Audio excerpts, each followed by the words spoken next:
भाई तुम लोग कुछ बोल नहीं रहे हो, क्या बात है? Sir, sorry, today is my first class, so science clear. आवाज आ रही है ना सबको, या किसी को कोई दिक्कत है? आ रही है सर।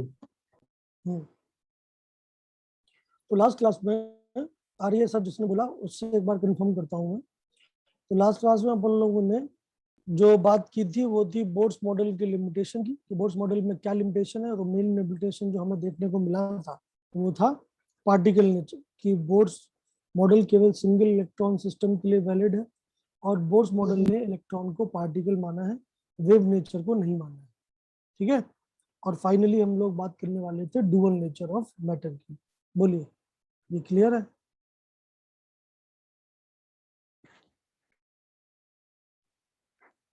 चलिए मत बोलिए, अब जो भी क्लियर है वो मैं अपने हिसाब से खत्म करता हूँ, क्या ही बोलेंगे।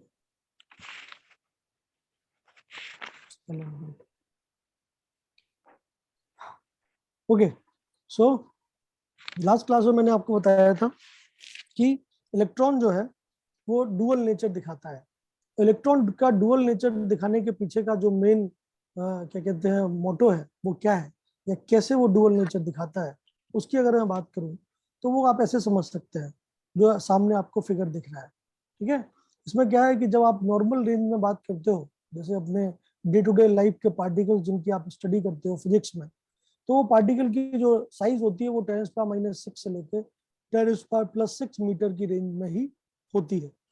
इस पर्टिकुलर रेंज में कोई भी मूविंग पार्टिकल होता है तो उसके ऊपर हमेशा पार्टिकल नेचर ही आपको देखने को मिलता है प्रिसाइसली।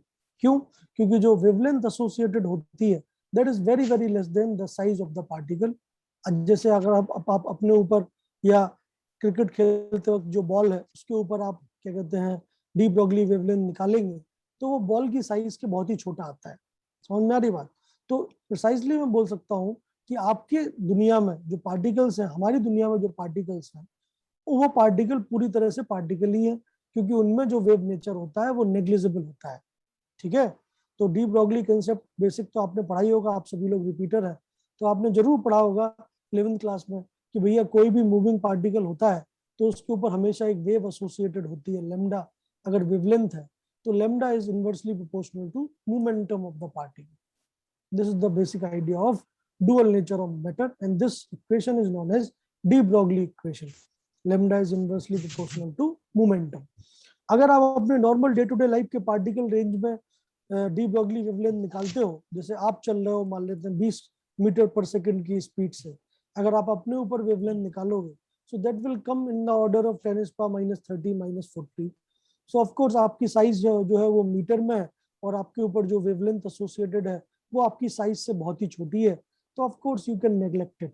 बट जैसे ही आप एटॉमिक रेंज में जाते हैं, जैसे इलेक्ट्रॉन, तो एटम के अंदर जो मूविंग पार्टिकल है वो है इलेक्ट्रॉन।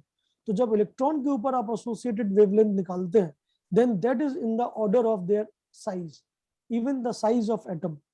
तो ऑफ कोर्स जब वेवलेंथ एसोसिएटेड आपकी खुद की साइज से भी बड़ी हो जाए तो फिर आप नॉर्मल पार्टिकल नेचर नहीं दिखा सकते, आपके ऊपर दोनों ही नेचर देखे जाएंगे, particle as well as wave.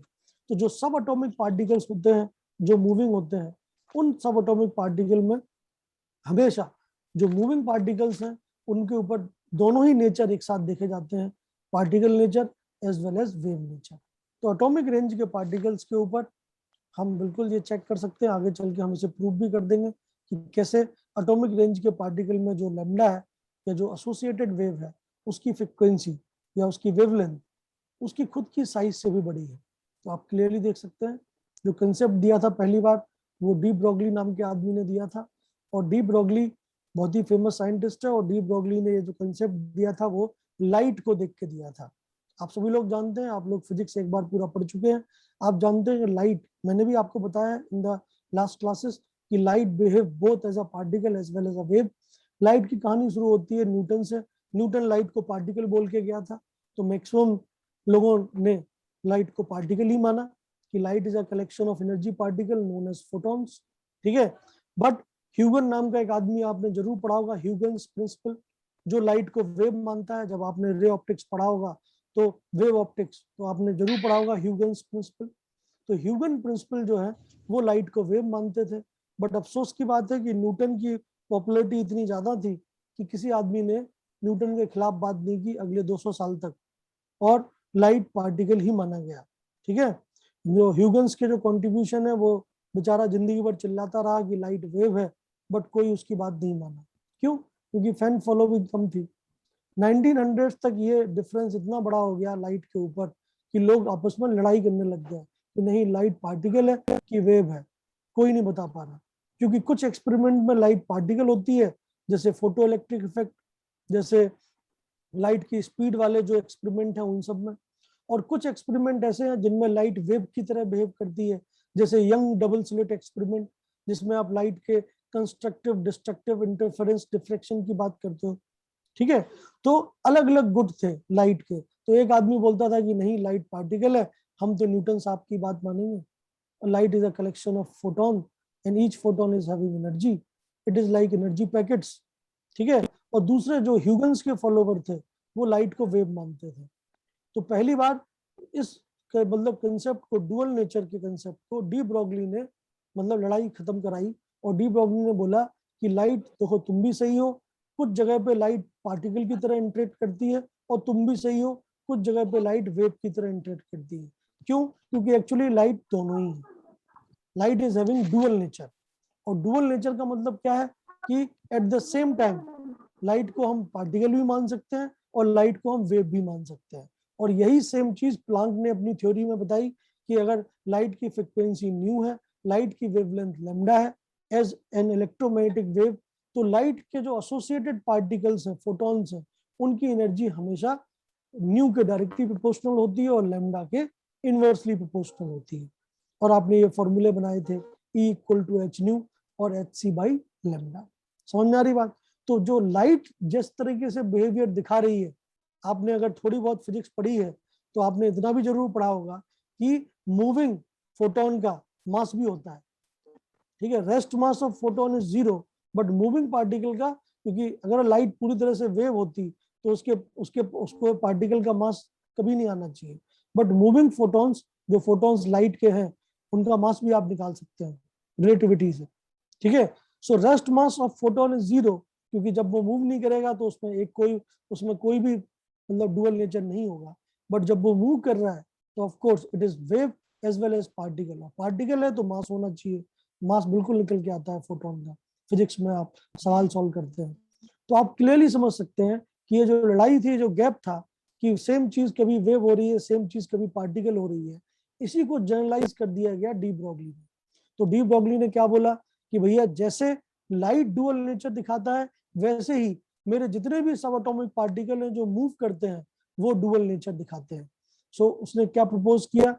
D Broglie propose that an electron like light behave both as a particle matter और material particle and as well as a wave.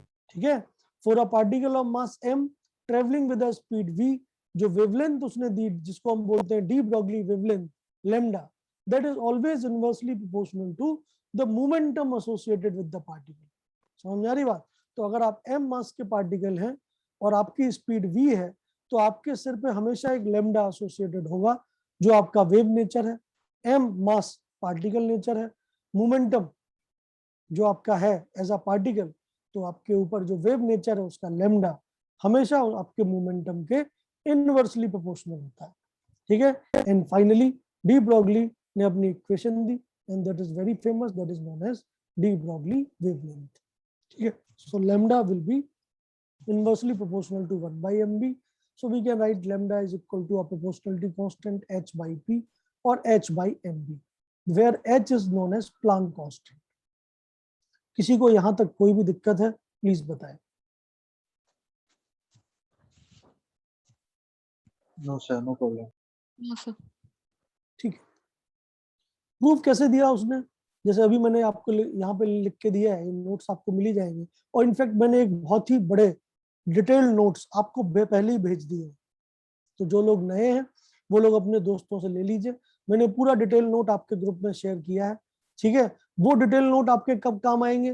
वो नोट्स में सब कुछ लिखा हुआ है, मतलब पढ़ना तो आपको एनसीईआरटी है, लेकिन एनसीईआरटी इतना ज्यादा कंसाइज है कि उसके एक सेंटेंस में बहुत सारी बातें छुपी होती है। ठीक है, तो अगर आपको एनसीईआरटी समझ में आता है तो बस हो गया काम थ्योरी वाला। लेकिन अगर आप कहीं पे अटकते हैं, या जैसे क्लास में मैं बहुत सारी बातें बोलता हूँ लेकिन लिखता कम हूँ, जैसे ये जो लिखा हुआ है ये पहले से लिखा हुआ है, ये बहुत कम प्रिसाइज लिखा हुआ है जिससे कि आप टॉपिक समझ पाए। तो जब भी आप मान लेते हैं नोट्स बना रहे हैं अपने, या आप पढ़ना चाहते हैं, आपको कोई टॉपिक समझ में नहीं आया, आप जो मैंने नोट्स भेजे हैं डिटेल नोट्स, उनका इस्तेमाल करके टॉपिक को डिटेल में समझ सकते हैं। तो उनका इस्तेमाल आप जरूर करते रहिए। रिपीटर लोगों के लिए तो बहुत ही बढ़िया है notes, you need to learn from that, क्योंकि उसमें एक्स्ट्रा चीजें हैं जो आपको एक एक्स्ट्रा एज देंगी एग्जाम में भी और कहीं भी इंफॉर्मेशन वाइज भी। तो वो आप जरूर देखिएगा। बाकी जो मिनिमम से मिनिमम चाहिए वो आपके सामने लिखा हुआ है, ठीक है। सो this is the basic thing. Clearly यहाँ पे लिखा था like light, that means de Broglie को ये जो हाइपोथेसिस मिली, या उसने जो हाइपोथेसिस दी वो किसको देख के दी, लाइट, क्योंकि लाइट वेव भी है और लाइट पार्टिकल भी है। तो लाइट से ही उसने प्रूव करके दिया कि lambda should be inversely proportional to momentum. कैसे?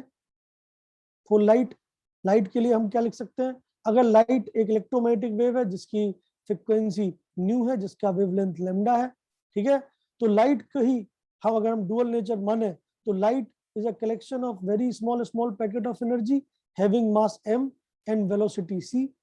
बोलिए, लाइट के अगर हम स्मॉल पार्टिकल को फोटोन मान लें जिनका मास m है, तो लाइट की स्पीड क्या होती है, स्पीड ऑफ लाइट c। तो that can be written as this in particle form. This is the representation of light in particle form. This is the representation of light in wave form. What is the energy of light if the frequency is nu?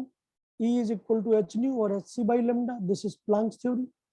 And what is the energy associated with mass m? As per Einstein, energy associated over mass m is E equal to mc square. आप दोनों equation को equate कर दीजिए, you will get your answer. तो जैसे आप इन दोनों equations को इक्वेट करेंगे आपको मिलेगा h c by lambda is equal to m c, और lambda is equal to h upon m c.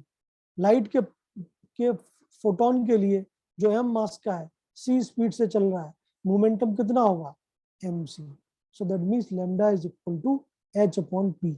So this is the proof that lambda associated over u if your momentum is p is proved by taking the example of light।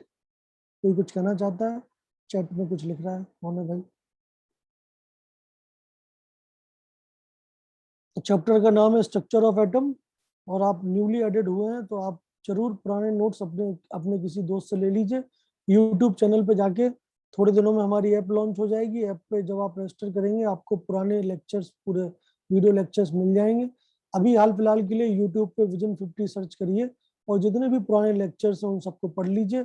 आप लोग repeater के हैं, आप लोग खुद से ये काम कर सकते हैं, पढ़ सकते हैं, फिर भी आपको दिक्कत रहती है, आप प्लीज मेरे से संपर्क करें। मेरा नंबर भी सबके साथ शेयर्ड है, तो आप बिल्कुल चिंता मत करिए, आपका पूरा जो भी सपोर्ट सिस्टम आपको चाहिए वो दिया जाएगा, ठीक है, डोंट वरी। और जितने भी लोग एग्जाम के बारे में कंफ्यूज्ड है, मैंने एक नोटिस निकाला है, आप लोगों के ग्रुप में भी डला है। अगले संडे को आपका एग्जाम है, ऑनलाइन मोड में होगा, मतलब ऑनलाइन ही क्वेश्चन होंगे, आपको ऑनलाइन ही आंसर लिखना है, ABCD option. Same NEET pattern पे एग्जाम होगा और उसका सिलेबस उतना ही है जितना मैंने आपको पढ़ाया है, ठीक है, हर सब्जेक्ट में उतना ही है जितना आपको पढ़ाया गया है, ठीक है। तो सब सिलेबस उतना है जितना आपको पढ़ाया गया है, पैटर्न नीट वाला है। जैसे नीट में जो नया पैटर्न आया है, 4 पोर्शन होंगे, फिजिक्स, केमिस्ट्री, बॉटनी, जूलॉजी। हर एक पोर्शन में 2 सेक्शन होंगे, सेक्शन ए, सेक्शन बी, और उसी हिसाब से आपको सेक्शन ए कंपलसरी है, पूरा अटेम्प्ट करना है। सेक्शन बी में 15 में से 10 सवाल करने हैं। सेम जो नीट का पैटर्न है उसी पैटर्न पे आपका सवाल आपके क्वेश्चन बैंक कुछ क्वेश्चन पेपर दिया जाएगा, ठीक है। तो जितने लोगों को ये डाउट है, जो लोग नए एडिड हुए हैं वो लोग भैया पूरी मेहनत करें, ठीक है, क्योंकि जो बीत गया वो तो बीत गया, लेकिन हाँ आप मेहनत करके जरूर उसे पढ़ सकते हैं। आपके सपोर्ट जो आपको चाहिए वो मैं जरूर दे सकता हूँ, ठीक है। तो क्या नाम है, अख्तर हुसैन जी, आपको अगर दिक्कत है तो आप प्लीज मेरे से कांटेक्ट करिए क्लास के बाद, ठीक। नंबर जो है किसी से भी ले लीजिएगा आप, ठीक। चलिए, नंबर तो ग्रुप में भी है, ग्रुप से ले लीजिएगा। ग्रुप में मैं हूँ, आपके जो क्या कहते हैं ये रिपीटर वाला ग्रुप है, उसमें मेरा नाम पे क्लिक करके मेरा नंबर ले लीजिए, कॉल करिए, मैं आपको बता दूंगा क्या करना है आपको। चलिए, तो क्लियर है, सो लाइट का एग्जांपल लेके रदरफोर्ड सॉरी इसमें डी ब्रॉगली ने अपनी जो इक्वेशन है वो दी थी कि lambda is equal to h upon p होना चाहिए। ठीक है, तो क्लियर है। तो अगर आपके पास m मास का पार्टिकल है तो डुअल नेचर एक बहुत ही सिंपल शब्दों में ऐसे हम समझ सकते हैं कि अगर आपके पास m मास का पार्टिकल है जिसकी स्पीड v है तो उसके ऊपर एसोसिएटेड वेवलेंथ जो है लैम्डा वो हमेशा h अपॉन p के बराबर आएगी। ठीक है,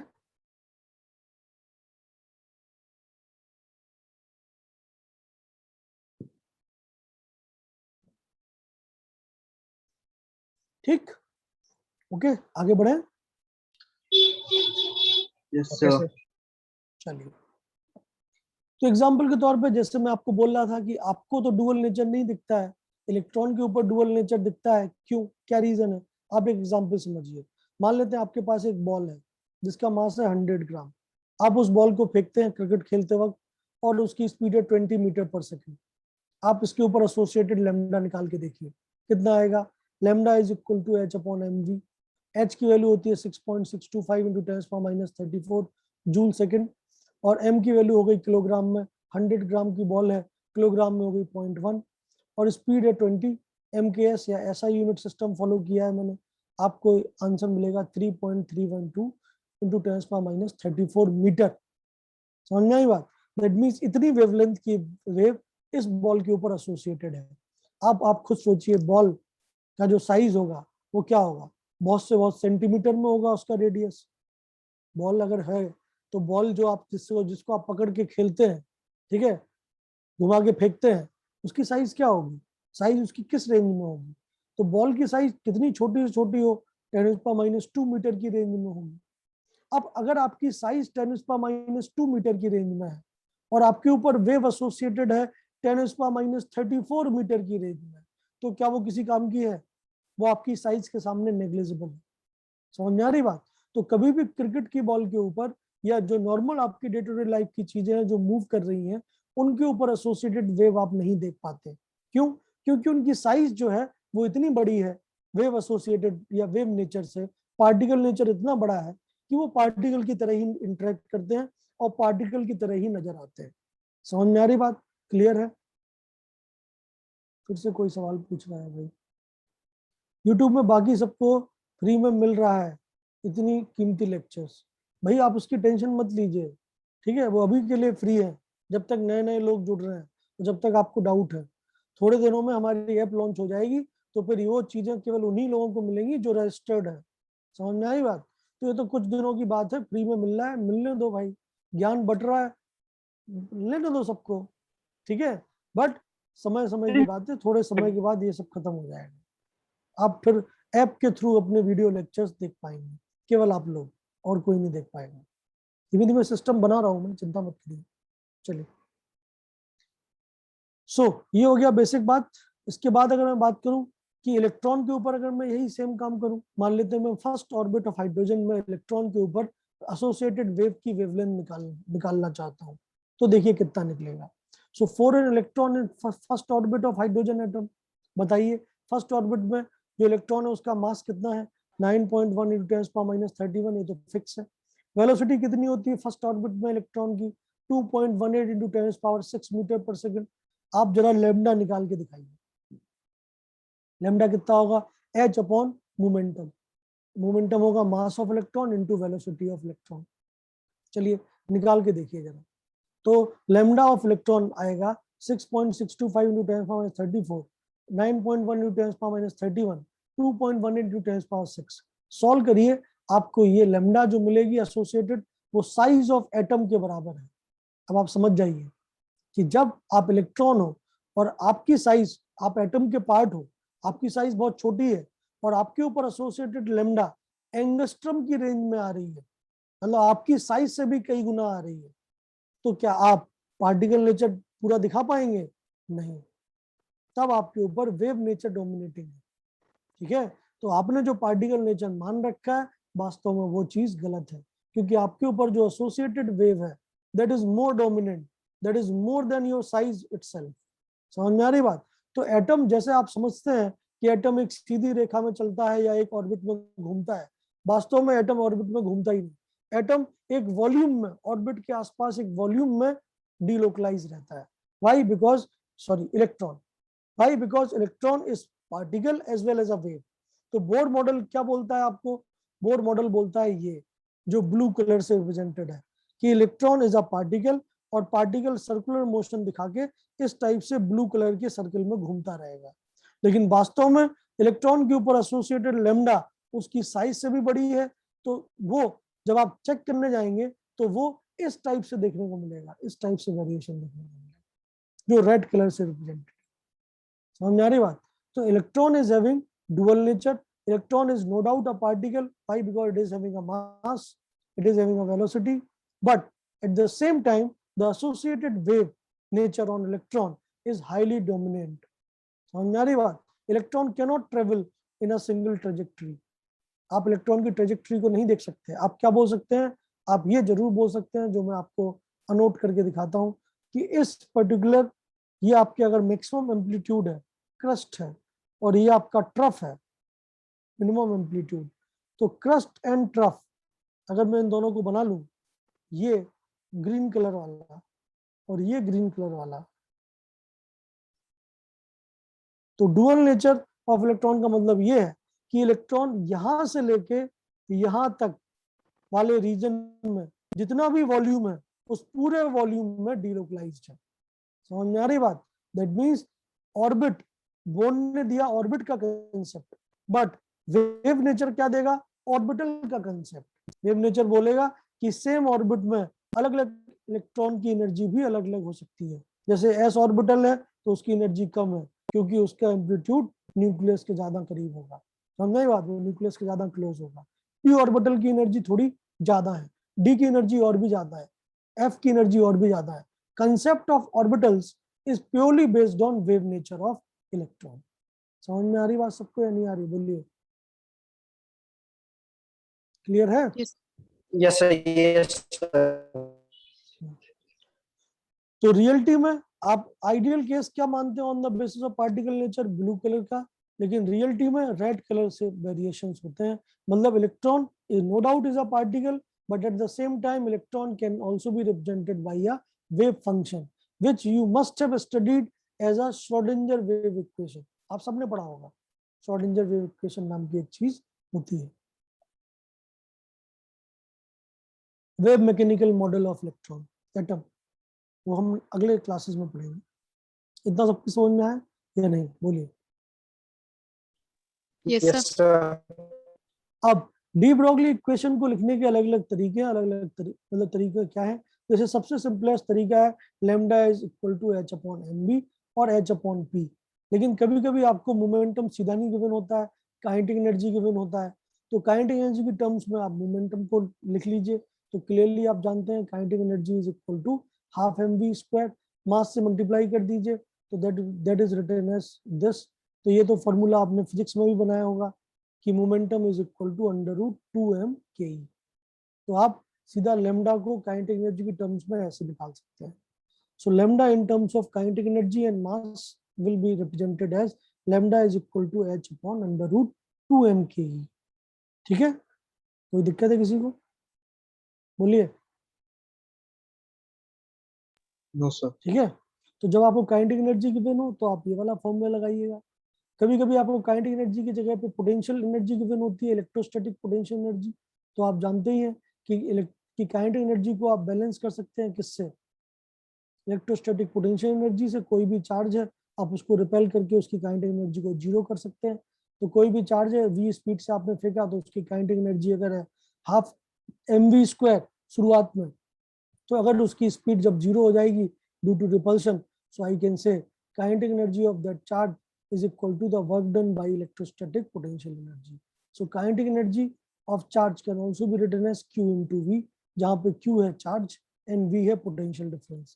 ये इलेक्ट्रोस्टैटिक क्लास 12 चैप्टर 1 आपने जरूर पढ़ा होगा। इलेक्ट्रोस्टैटिक काइनेटिक मतलब पोटेंशियल एनर्जी किसके बराबर होती है? Charge into potential difference. So आप इसी सेम फॉर्मूले को Q इंटू वी की टर्म्स में भी लिख सकते हैं। सो यही same formula h upon under root 2m K E हो सकता है, यही formula h upon under root 2m EV या QV हो सकता है। ठीक है? क्लियर?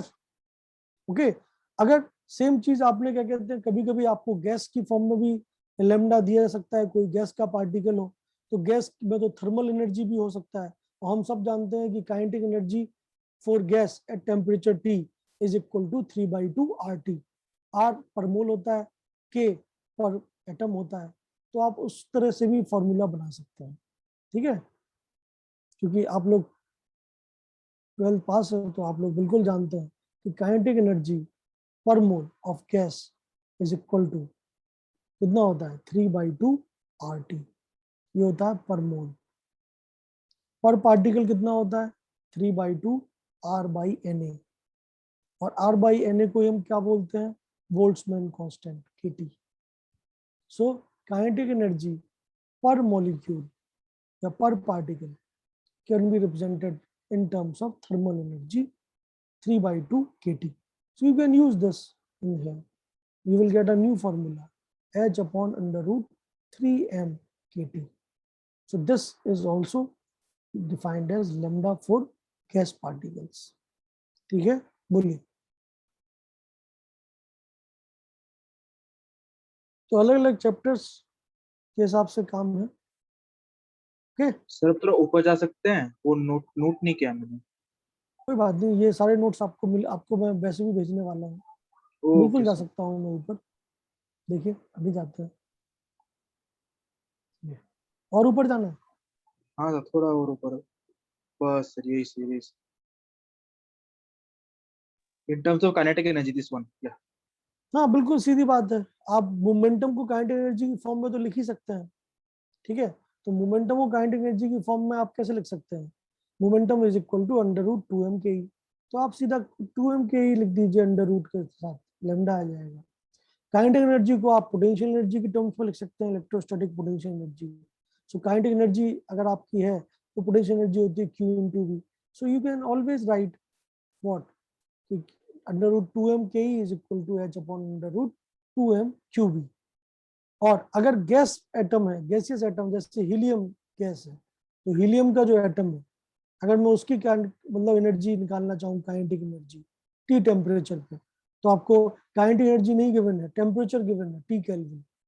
तो आप कैसे निकालोगे लैम्डा हीलियम गैस के एटम्स का? तो आप ये वाला फॉर्मूला लगा सकते हैं, क्योंकि किसी भी गैस के लिए T टेम्परेचर पे उसकी एनर्जी होती है 3/2 kinetic energy of gas is 3/2 RT। For पर पार्टिकल 3/2 kT। यहाँ पे के क्या कहलाता है, बोल्ट्जमैन कांस्टेंट। आर क्या कहलाता है, universal gas constant. You can always get formula in different forms. ठीक है, बोलिए। Yes sir, okay sir. Yes, sir.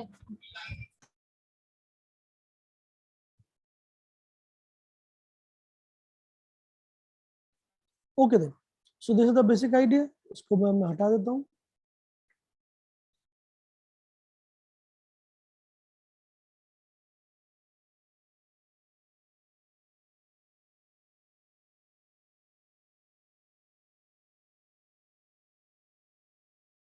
नहीं हटेगा क्या?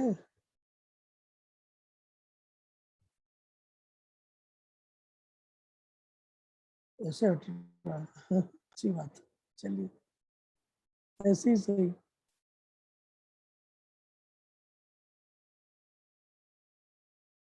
एक्स्ट्रा एग्जाम्पल था ये, दिस इज द वन। चलिए, सो इम्पोर्टेंट बात क्या है भाई, इम्पोर्टेंट बातें जो है वो क्या है, ये तो मैंने आपको समझाया ही है कि work done by electric field on charge Q travelling in a potential difference of V volt क्या होता है, Q into V। और energy can neither be created nor be destroyed. अगर आपकी काइनेटिक एनर्जी शुरुआत से 0 हुई है ड्यू टू पोटेंशियल डिफरेंस, तो आप काइनेटिक एनर्जी को वर्क डन की फॉर्म में ऐसे लिख सकते हैं। ठीक है, फिजिक्स की बात है, आप सबको पहले से पता है। ठीक है, बोलिए, कोई दिक्कत तो नहीं है ना?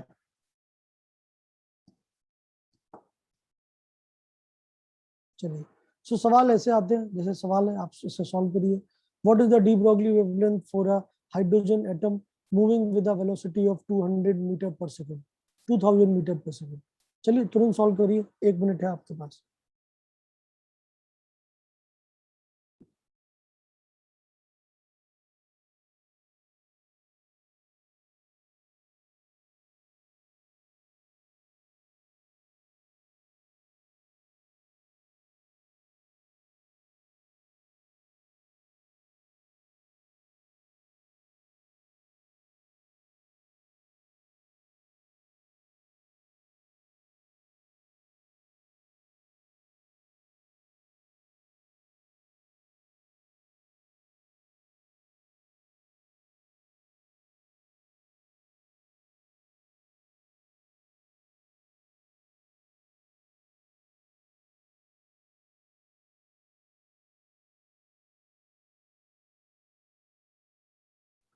सर हम्म 3.31 10⁻⁻37 होगा क्या?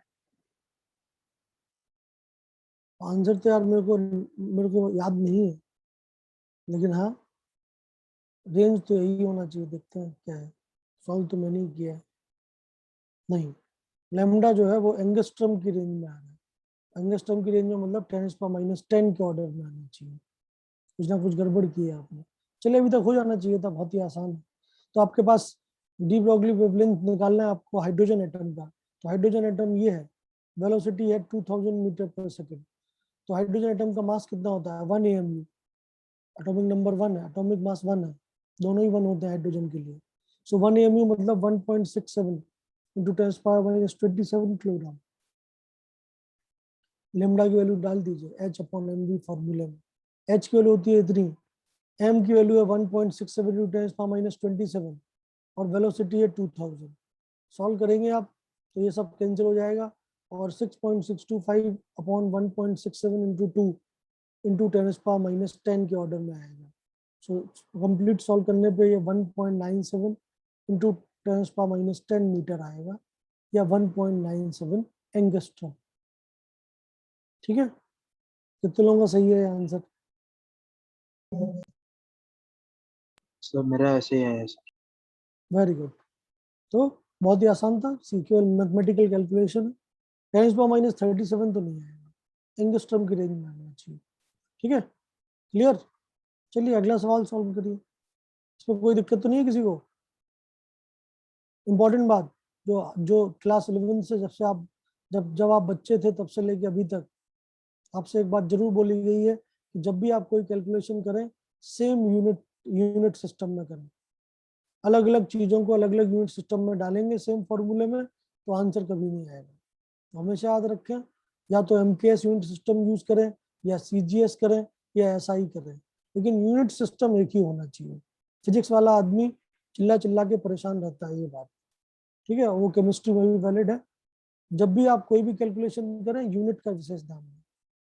ठीक है, चलिए तो मैंने कौन सा यूनिट सिस्टम यूज किया? MKS या SI? SI ये MKS ही होता है। ठीक है, चलिए अगला सवाल सॉल्व करिए।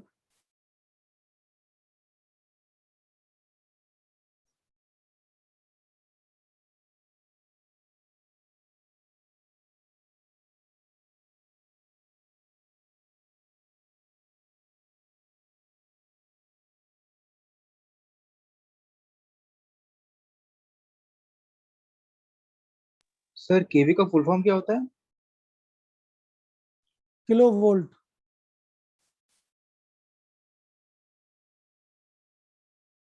के मतलब किलो, किलो मतलब 1000, समझ गए? Yes sir.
हो गया?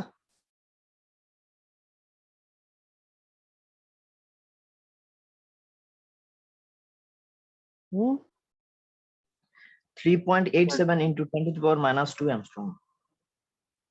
-2 एंगस्ट्रम। अच्छा, 10⁻² एंगस्ट्रम मतलब 10⁻12 मीटर। चलिए देखते हैं। सॉल्यूशन तो मैंने कर ही रखा है, आप देख सकते हैं। एक और सवाल है, पहले सेकंड वाले का देखते हैं। तो सेकंड वाले में क्या गिवन है भाई आपको? आपको गिवन है इलेक्ट्रॉन है। इलेक्ट्रॉन का चार्ज आप जानते हैं कितना होता है, 1.6 इंटू 10⁻19 कूलम। और इलेक्ट्रॉन का वोल्टेज आपको गिवन है 100 किलोवोल्ट। 100 किलोवोल्ट का मतलब क्या है, 100 इंटू 10⁻3 वोल्ट, मतलब 10⁻5 वोल्ट। ठीक है, 10,000 वोल्ट के बराबर चार्ज है, मतलब वोल्टेज डिफरेंस है। लेमडा का फॉर्मूला क्या होगा, H/√2m QV, और Q है E और V आपको गिवन है। तो H/√2m mass of electron, E into V। Solve करिए।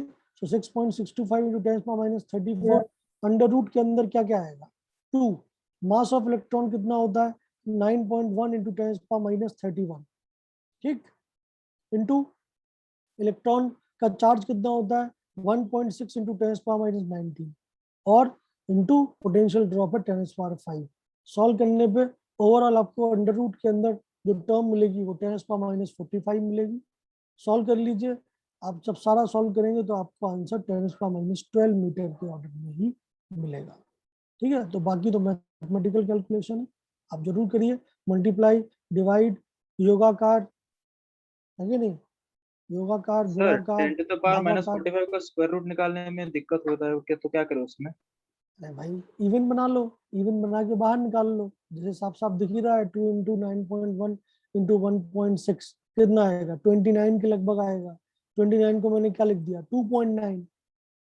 तो ये 10⁻45 क्या हो गया, 10⁻44, 10 से गुणा हो गया। और 10⁻44 तो बाहर निकल आएगा 10⁻22।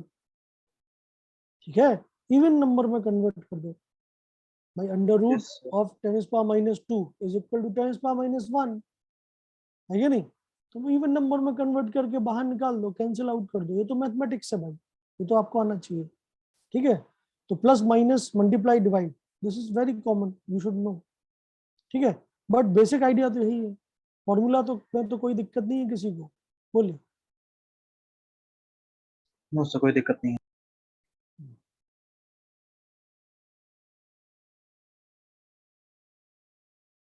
तो नो डाउट जिन्होंने जिनने आंसर दिया था पहले 10⁻2 एंगस्ट्रम के ऑर्डर में, तो उनका आंसर ठीक है, क्योंकि 10⁻12 मीटर के ही ऑर्डर में आंसर आएगा।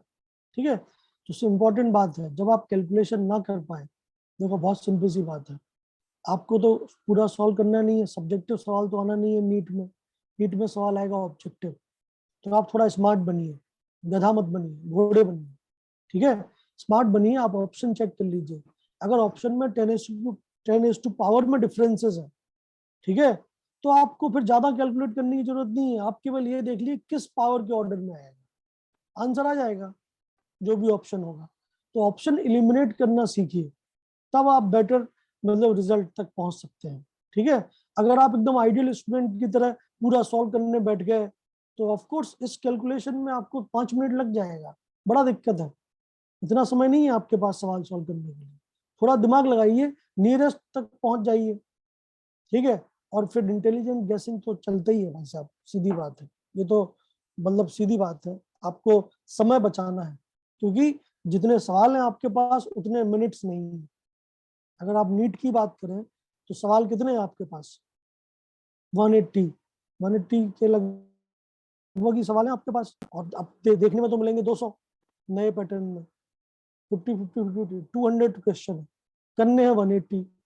और कितना टाइम में, 180। एक सवाल 1 मिनट में होना चाहिए। अब बताइए क्या ये सवाल 1 मिनट में आप सॉल्व कर सकते हैं टेक्निकली, आइडियल केस में नहीं कर सकते। अगर मैं एग्जैक्ट आंसर की बात करूं तो आप नहीं कर सकते, तो ये बात एग्जामिनर भी जानता है। तो एग्जामिनर इतना पागल नहीं है।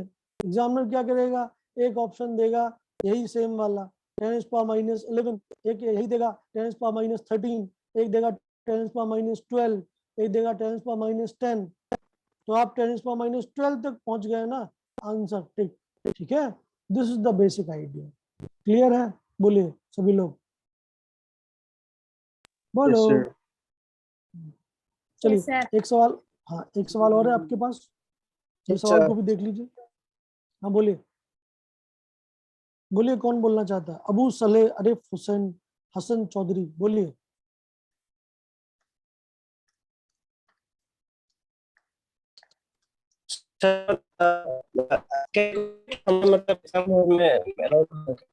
आपकी आवाज एकदम रोबोट की तरह आई है, आप एक बार फिर से बोलिए धीमे धीमे।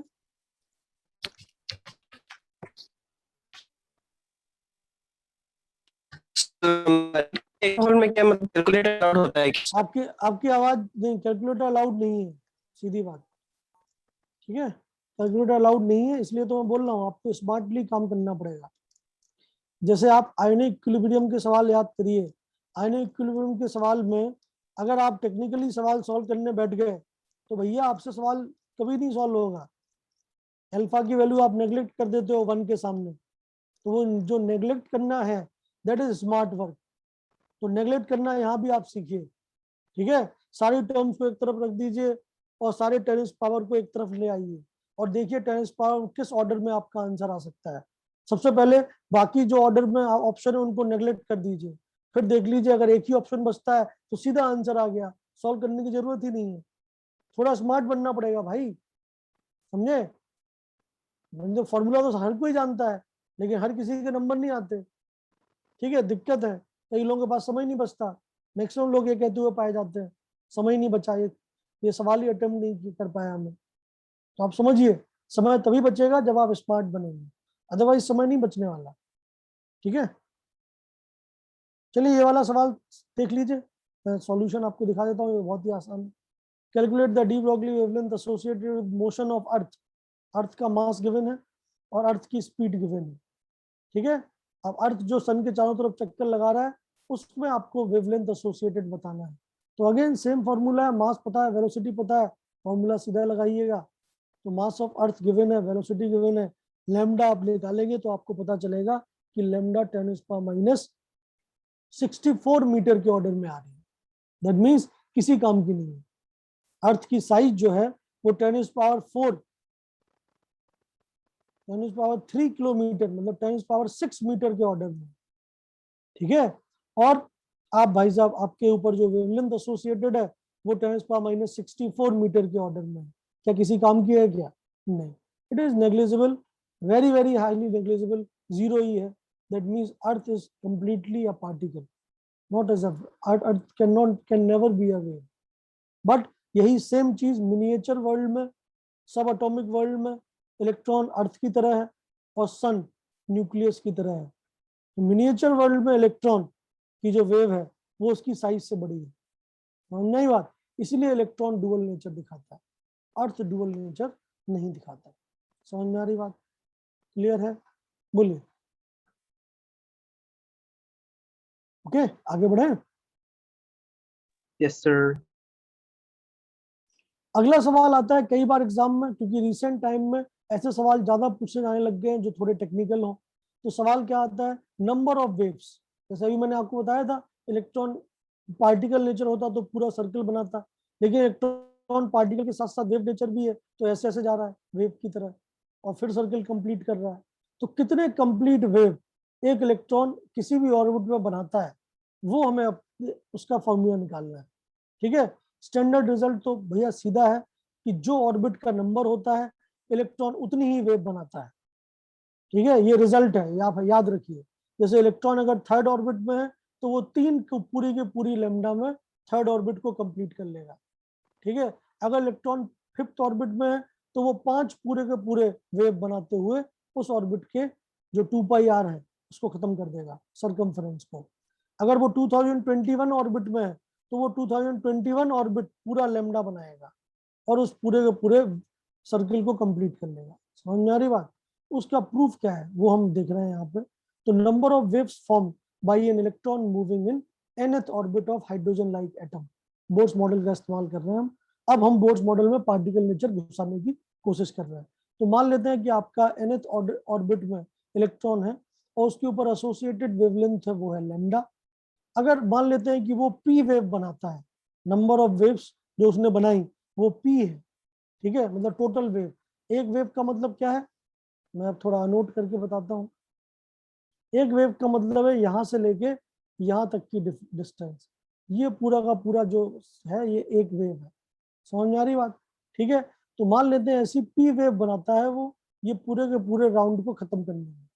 ठीक है, मुझे उस पी की वैल्यू निकालनी है कि कितनी है। ठीक है, number of waves form. Clear है? समझ में आई मैं क्या बोल रहा हूँ? बोलिए। Yes, sir. Yes.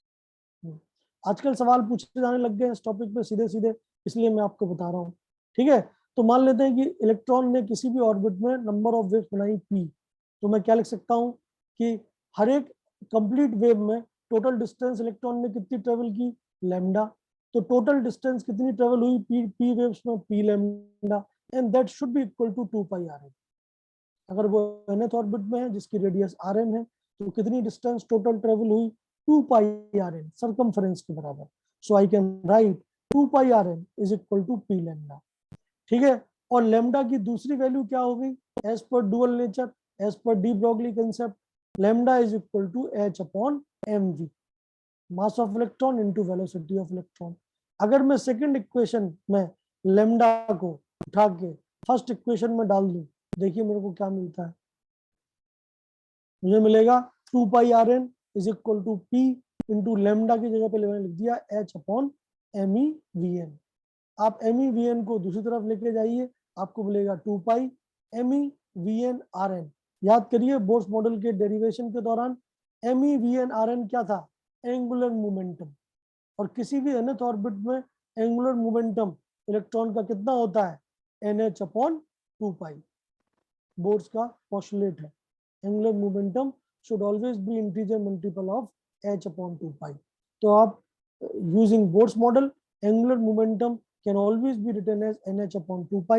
इस फोर्थ इक्वेशन को थर्ड में इस्तेमाल कर लीजिए, आपको मिलेगा 2 पाई nh अपॉन 2 पाई, 2 पाई से 2 पाई कैंसिल हो गया, h से h कैंसिल हो गया, आपको p मिलेगा n के बराबर। सो this is the proof that किसी भी nth ऑर्बिट में अगर इलेक्ट्रॉन होता है तो वो नंबर ऑफ वेव्स n के बराबर ही बनाता है। समझ में आई बात? बोलिए। Yes sir. तो अगर आपका इलेक्ट्रॉन किसी भी ऑर्बिट में है तो number of waves formed by electron in nth orbit will always be equal to n। जैसे एग्जांपल के तौर पे the number of waves formed by an electron moving in 20/20th excited state for hydrogen like atom will be. बताइए क्या answer होगा?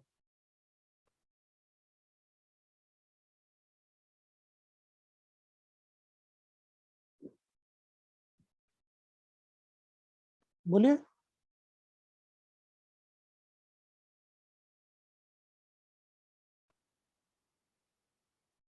Answer तो बता दीजिए, ये तो 1 सेकंड का सवाल है, कोई नहीं बताएगा आंसर। वाह। हाँ, Thinking, जन्नत sir. फिरदौस जी। यामान बोलिए। 20। इतने धीमे बोलते हैं ना आप समझ में नहीं आता। anyway, हाँ, कौन बोलेगा? हसीना जी बोलिए, चलिए क्या आंसर आएगा? अनीस तुम बोलो, चलो। हाँ, जिसका नाम बोल रहा हूँ भाग जाता है भाई साहब, वाह क्या बात। नजमा जी बोलना चाहती है, बोलिए। सर 2020। 2020 आपका आंसर थोड़ा गलत हो गया है। क्यों गलत हो गया है? क्योंकि 2020 is not orbit number, it is 2020 excited 2021 state. होगा। तो आप सोचिए एक्साइटेड 21 होगा। स्टेट क्या मतलब क्या होता है, n equal to 1 ground state, n equal to 2 पहली excited state, n equal to 3 दूसरी एक्साइटेड स्टेट। समझ रहे हो? तो एक्साइटेड स्टेट हमेशा क्या होती है, n-1। तो n की वैल्यू क्या होगी, अगर 2020th एक्साइटेड स्टेट की बात चल रही है तो ऑर्बिट नंबर होगा 2021। So answer will be 2021। समझ में आई बात? क्लियर है? बोलिए। जी सर क्लियर है। सर समझ में नहीं आया। है? सर आपने बोला सर n-1 होगा तो सर 2020 -1 होगा ना सर? अरे महाराज क्या बात कर रहे हो? अगर n-1 मैं बोल रहा हूँ आप nth ऑर्बिट में है, तो nth ऑर्बिट का मतलब क्या होता है? कौन सी एक्साइटेड स्टेट में है आप? n इक्वल टू 1 है आपकी ग्राउंड स्टेट, तो nth ऑर्बिट का मतलब होता है n-1th excited state. That means 2020 is equal to n-1. So n is equal to 2020 plus 1. So 2021. yes. Very good. समझिए बात, अगर आप फिफ्थ ऑर्बिट में हैं तो आप कौन सी एक्साइटेड स्टेट में हैं बताइए जरा? Fourth excited state. Fourth excited state. तो फोर्थ एक्साइटेड स्टेट मतलब जो भी एक्साइटेड स्टेट होती है उसमें एक जोड़ दीजिए तो ऑर्बिट का नंबर आ जाता है। ठीक है, सो मैं ऐसे लिख देता हूं कि orbit number is equal to excited state number plus 1। ठीक है, बोलो अब समझ में आया? Yes, sir. जी सर। हाँ सर। ओके, बहुत बढ़िया। चलिए ये टॉपिक जो है क्या कहते हैं डी ब्रॉगली वेवलेंथ वाला समाप्त हो जाता है। आगे बढ़ते हैं अगले टॉपिक की तरफ। तो डी ब्रॉगली वेवलेंथ समाप्त होने के बाद अगला टॉपिक ये है आपके पास, ये आपका रिकैप है अभी तक का। डी ब्रॉगली वेवलेंथ को हमने ऐसे रिप्रेजेंट करा है अलग अलग तरीके से। नॉर्मल टर्म्स में h/mv, काइनेटिक एनर्जी की टर्म्स में h/√2m ke, पोटेंशियल ड्रॉप की टर्म्स में h/√2m qv, और थर्मल एनर्जी की टर्म्स में 3/2 kT लिख दीजिए। सो h/√3m kT। ठीक है, तो ये डी ब्रॉगली कंसेप्ट है। Till now this is over. आगे की बात करते हैं। अगेन सेम बात बोलूंगा मैं कि मैटर जो है वो दोनों ही कैरेक्टर रखता है। Matter has particle nature as well as wave nature. कौन सा मैटर? जो मूव कर रहा हो। ठीक है, सो इसी चीज को हम बोलते हैं डुअल नेचर ऑफ मैटर। सबसे पहले किसके ऊपर देखा गया था? इलेक्ट्रोमैग्नेटिक वेव के ऊपर, क्योंकि इलेक्ट्रोमैग्नेटिक वेव भी है और करस्पॉन्डिंगली वो पार्टिकल भी है। जैसे प्लैंक्स थ्योरी का कहना यही था कि अगर आप इलेक्ट्रोमैग्नेटिक वेव है जिसकी वेवलेंथ लैम्डा है, जिसकी फ्रीक्वेंसी म्यू है, then I can consider that same as the particle of energy E, जिसकी वैल्यू है directly proportional to nu and inversely proportional to lambda. So E equal to h nu or hc by lambda. So wave and particle both nature is exhibited by light on the same ground. Electrons are also exhibit both nature, particle as well as wave. ठीक है, okay. तो अगर हम electron के particle nature के ऊपर based कोई experiment कराना चाहें और इलेक्ट्रॉन के वेव नेचर के ऊपर बेस्ड कोई एक्सपेरिमेंट कराना चाहें तो हम एक एक एक्सपेरिमेंट जरूर कर सकते हैं। इलेक्ट्रॉन के कंप्लीट पार्टिकल नेचर को एक पर्टिकुलर बहुत ही इंपॉर्टेंट टॉपिक से दिखाया गया है और उस टॉपिक का नाम है फोटो इलेक्ट्रिक इफेक्ट। तो फोटो इलेक्ट्रिक इफेक्ट पूरी तरह से लाइट के भी पार्टिकल नेचर को प्रूव करता है और इलेक्ट्रॉन के भी पार्टिकल नेचर को ही प्रूव करता है। ठीक है, कैसे? So this is the experiment proving the particle nature of electron as well as light both. होता क्या है पहले फोटो इलेक्ट्रिक इफेक्ट वो आप समझ लीजिए। फोटो इलेक्ट्रिक इफेक्ट भाई साहब ये होता है कि जब आप हमारे पास कोई मेटल है और मेटल की सरफेस पे हम लैम्डा या न्यू फ्रीक्वेंसी या वेवलेंथ के फोटॉन्स को गिराते हैं तो कभी कभी हमें उस मेटल सरफेस से इलेक्ट्रॉन निकलते हुए दिखाई देते हैं। वो सारे इलेक्ट्रॉन्स क्या कहलाते हैं? Photo electrons. ठीक है, अब हमें यही तो आइडिया लगाना है कि इलेक्ट्रॉन क्यों निकल रहा है और इलेक्ट्रॉन कैसे निकल सकते हैं। ठीक है, इसी पूरे इफेक्ट को, that means the removal of photo electrons from any metal surface by irradiation of electromagnetic waves is termed as photo electric effect. ठीक है, अब ये हो क्यों रहा है, कैसे हो रहा है, उसके लिए कुछ बेसिस आपके पास जरूर होने चाहिए। आप सभी लोगों ने केमिकल बॉन्डिंग टॉपिक जरूर पढ़ा है और आप सब लोग जानते हैं कि बॉन्डिंग 4 टाइप का होता है। ठीक है, पहला आयनिक बॉन्ड, इलेक्ट्रॉन ट्रांसफर, दूसरा कोवलेंट बॉन्ड, इलेक्ट्रॉन शेयरिंग, तीसरा दया भाव वाला बॉन्ड, इलेक्ट्रॉन दे दिया गया, electron pair donation that is dative bond और कोऑर्डिनेट कोवलेंट बॉन्ड, और चौथा बॉन्ड होता है मेटेलिक बॉन्ड। पढ़ा है आपने? मेटेलिक लेटिस, अलग अलग मेटल के अलग अलग लेटिस होते Yes, हैं। sir. और मेटेलिक बॉन्ड जो है हाँ सर। वो कैसे आप रिप्रेजेंट कराते हो? ऐसे कि कोई भी मेटल है तो मेटल का काम होता है इलेक्ट्रॉन देना। हर मेटल में क्या पाए जाते हैं? Free electrons. तो अगर मेटल है n इलेक्ट्रॉन देता है, वैलेंसी n है, जैसे सोडियम है तो 1 इलेक्ट्रॉन देगा, Na++ इलेक्ट्रॉन बनाएगा। मैग्नीशियम है 2 इलेक्ट्रॉन देगा, Mg2++2 इलेक्ट्रॉन बनाएगा। एल्यूमिनियम है 3 इलेक्ट्रॉन देगा, Al3++3 इलेक्ट्रॉन बनाएगा। ठीक है, तो जनरल अगर हम मेटल को रिप्रेजेंट करें तो अगर मेटल n इलेक्ट्रॉन देता है तो Mn+ और n इलेक्ट्रॉन, ये जो n इलेक्ट्रॉन है ये कहलाते हैं फ्री इलेक्ट्रॉन्स, और ये जो पॉजिटिव पार्ट है, न्यूक्लियस है जो मेटल के, ये कहलाते हैं कर्नल्स, KERNELS। आपने जरूर पढ़ा होगा ये टर्म, पहली बार सुन तो नहीं सुन रहे ना आप ये टर्म, बोलिए। मेटेलिक बॉन्डिंग क्लास 11 चैप्टर 4 नहीं सुना है? नहीं हे सर। राम, हे राम, चलिए कोई बात नहीं, तो सुन लीजिए। तो मेटल के पास होते हैं फ्री इलेक्ट्रॉन, ये तो जरूर सुना होगा। Metals are good conductor of heat and electricity, why? Because they have charge carrier, they have free electrons. ये तो सुना है ना, केमिस्ट्री में नहीं सुना होगा, फिजिक्स में सुना होगा, करंट इलेक्ट्रिसिटी। हाँ सर। हाँ वेरी गुड, चलो इतनी तो चाहिए मेरे को, बस हो गया काम। ठीक है, तो मेटल जो है उनमें फ्री इलेक्ट्रॉन होते हैं। अब आप खुद बताइए, इलेक्ट्रॉन अगर किसी न्यूट्रल एटम से अलग हुए तो आपके एटम के ऊपर चार्ज क्या आएगा? प्लस आएगा ना भाई, आएगा या नहीं? तो प्लस वाला जो चार्ज है वो कहलाता है कर्नल, उसका नाम है कर्नल, याद करना पड़ेगा आपको। ठीक है, तो कर्नल से क्या? Positive charge. तो सारे पॉजिटिव चार्ज जो मेटल के अंदर बनेंगे वो है कर्नल्स, और जितने भी नेगेटिव इलेक्ट्रॉन्स बाहर निकले हैं वो सब है फ्री इलेक्ट्रॉन। तो मेटेलिक बॉन्डिंग जो होती है वो कर्नल्स और फ्री इलेक्ट्रॉन का ही तो नेट सम है। होता क्या है, जैसे आप समझिए ऐसे कि इलेक्ट्रॉन जो फ्री हो गए वो नदी के पानी की तरह है, और नदी के पानी के अंदर एकदम रेगुलर पैटर्न में हमने बोट्स को अरेंज कर दिया, वो सारी बोट्स जो है वो क्या है? कर्नल्स है। समझ नहीं बात? अगले पेज पे देखिए, मेटेलिक बॉन्डिंग को हम ऐसे समझ सकते हैं, ये है मेटेलिक बॉन्डिंग, मेटेलिक लैटिस का फिगर है। ठीक है, ये सारे पॉजिटिव चार्ज क्या है? कर्नल्स है। समझ में आई बात? ठीक है, और इसके चारों तरफ कौन घूम रहा है भैया? इलेक्ट्रॉन्स। तो इलेक्ट्रॉन इज लाइक व्हाट? नदी का पानी जो नाव के चारों तरफ से ऐसे ऐसे घूम रहा है। ये सारे प्लस क्या है? नाव है। ठीक है, कागज की नाव समझ लीजिए आप।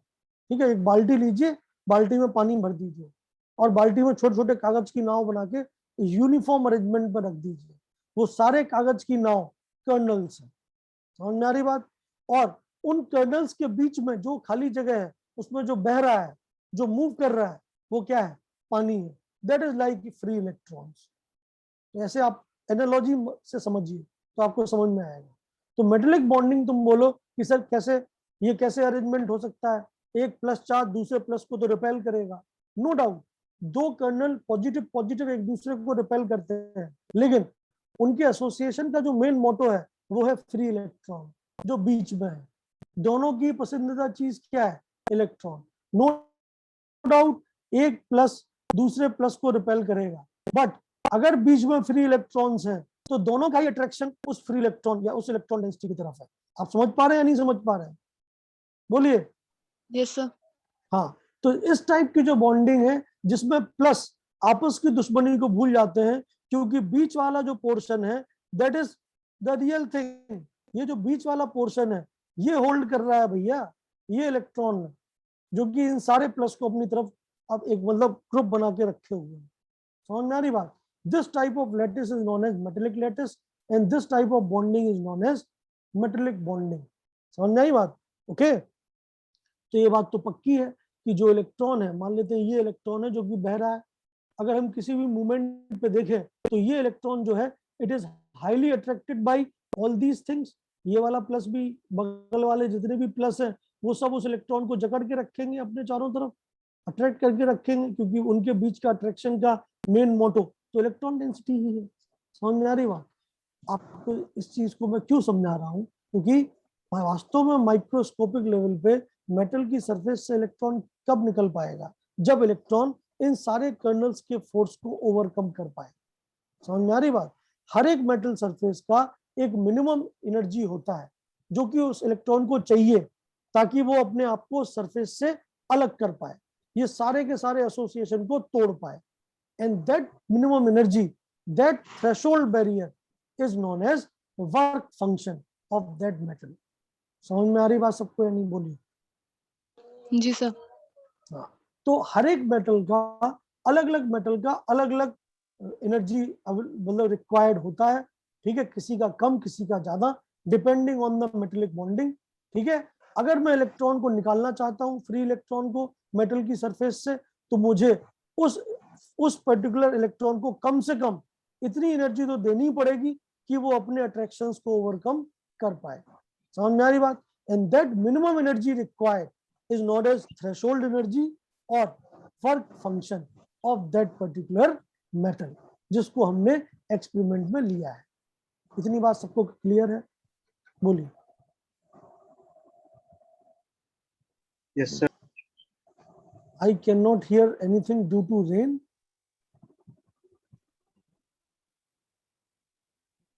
ये क्या बोलना चाहते हैं आप? हसीना जी क्या बोलना चाहती हैं? रेन आपके वहां पे हो रही है, यहाँ पे हो रही है? यहाँ पे तो सब सही है। एनीवे, चलिए, तो सबको क्लियर हुआ मैं क्या बोलना चाहता हूँ? जैसे आप इलेक्ट्रॉन बन जाइए, लेट अस अज्यूम आप इलेक्ट्रॉन हैं, ठीक है, ये आप हैं, आप इलेक्ट्रॉन हैं। सोचिए आपके ऊपर कितने फोर्स लगे हैं। अगर आप इस लेटिस में हैं, आपको ये खींच रहा है, ये खींच रहा है, ये खींच रहा है, ये खींच रहा है, ये भी खींच रहा है, ये भी खींच रहा है, ये थोड़े दूर है तो थोड़ा कम खींच रहे होंगे, इधर भी वैसे ही होगा, ये सब आपको अपनी तरफ खींच रहे हैं। तो अगर आपको इस सिस्टम से बाहर निकलना है, आप इस सिस्टम को छोड़ के बाहर जाना चाहते हैं, तो कम से कम ये सारे बॉन्ड आपको तोड़ने पड़ेंगे। ठीक है, वो मिनिमम एनर्जी जो कि आपको चाहिए बाहर से, ताकि आप ये सारे अट्रैक्शन को ओवरकम कर पाए, that is known as work function of this metal, या उसी को हम बोल सकते हैं threshold energy, the minimum energy required which is required by electron in order to overcome the energy barrier is known as threshold energy or work function of that particular metal. बोलिए, किसी को कुछ भी कहना है तो बिल्कुल कहें। समझ में आया? बोलिए। Yes, sir. Yes. ठीक, तो अब खुद सोचिए हो क्या रहा है।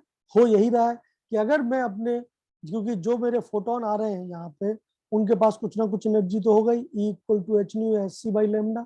ये आप हैं इलेक्ट्रॉन, आपके पास कुछ एनर्जी है E नॉट, जो कि नेगेटिव में है, नो डाउट, क्योंकि आप अट्रैक्टेड हैं सबसे। अगर आप इस फोटोन को एब्जॉर्ब कर लेते हैं, तो एनर्जी कंजर्वेशन के हिसाब से अब आपकी एनर्जी कितनी है? E not plus E dash. अगर ये वैल्यू 0 है या 0 से ज्यादा है, तभी आप सिस्टम को छोड़ के बाहर निकल सकते हैं। अगर energy required by you is less than, ठीक है, the energy given to you, then of course you will not leave the lattice और फोटो इलेक्ट्रॉन्स नहीं बनेंगे। So this is the most basic idea of photo electric effect कि भैया phenomena, पहले definition आप समझ लीजिए। डेफिनेशन क्या है? Phenomena in which electrons are released from a metallic surface on irradiating it with electromagnetic radiation is known as photo electric effect. हो क्या रहा है? हो यही रहा है कि आप मेटल की सरफेस पे लैम्डा या न्यू फ्रीक्वेंसी या वेवलेंथ के फोटॉन्स को छोड़ते हैं अगर, और वहां से इलेक्ट्रॉन्स बाहर निकलते हैं।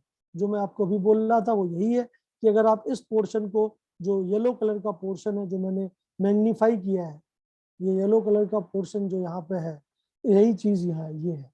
तो ये आप हैं इलेक्ट्रॉन, ये हैं आप।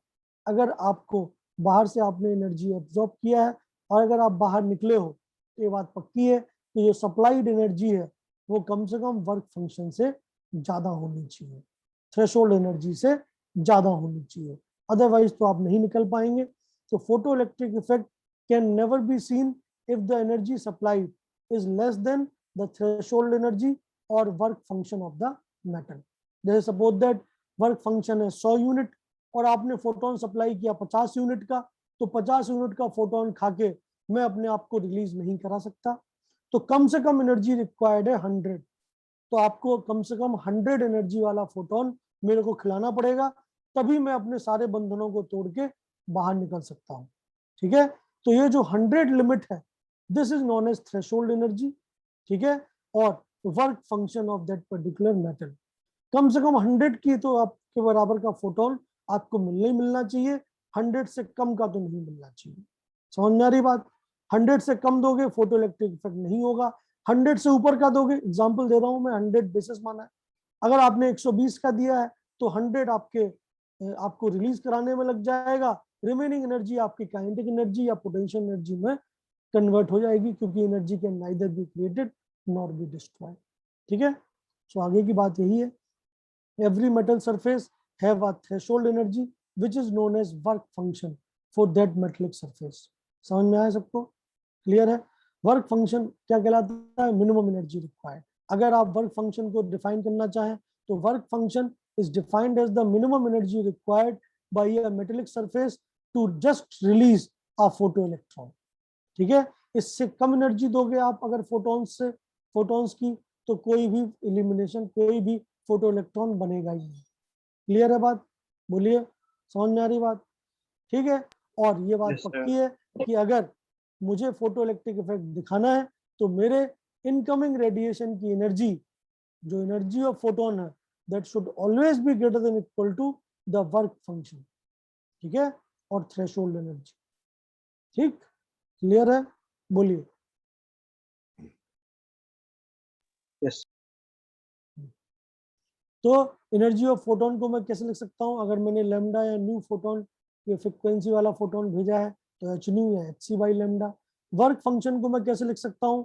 अगर मैं मान लूं कि लैम्डा नॉट आपकी थ्रेशोल्ड वेवलेंथ है, न्यू नॉट आपकी थ्रेशोल्ड फ्रीक्वेंसी है, तो वर्क फंक्शन को हम कैसे डिफाइन कर सकते हैं? एच न्यू नॉट या फिर h c by lambda naught. तो कंडीशंस क्या है? कंडीशंस है कि energy of photon should be greater than equal to W. अगर मैं फ्रीक्वेंसी के टर्म्स में लिखूं तो h nu should be greater than h nu naught. That means आपका जो सप्लाइड फोटोन है उसकी फ्रीक्वेंसी थ्रेशोल्ड फ्रीक्वेंसी से ज्यादा होनी चाहिए। और अगर मैं लैम्डा की टर्म्स में लिखूं तो h c by lambda should be greater than equal to h c by lambda naught. मतलब जो सप्लाइड फोटोन है उसकी वेवलेंथ, जो थ्रेशोल्ड वेवलेंथ है, उससे कम होनी चाहिए। ठीक है, सो ये बेसिक आइडिया है, ये कंडीशंस है। अगर फ्रीक्वेंसी न्यू नॉट से कम है तो फोटो इलेक्ट्रिक इफेक्ट नहीं होगा। अगर वेवलेंथ फोटोन की लैम्डा नॉट से ज्यादा है तब भी आपके फोटो इलेक्ट्रिक इफेक्ट नहीं देखने को मिलेगा। इतनी बात से आप सभी लोग सहमत हैं या नहीं? अगर हैं तो बहुत अच्छी बात है, नहीं है तो बोलिए, अपना मुंह खोलिए, बताइए।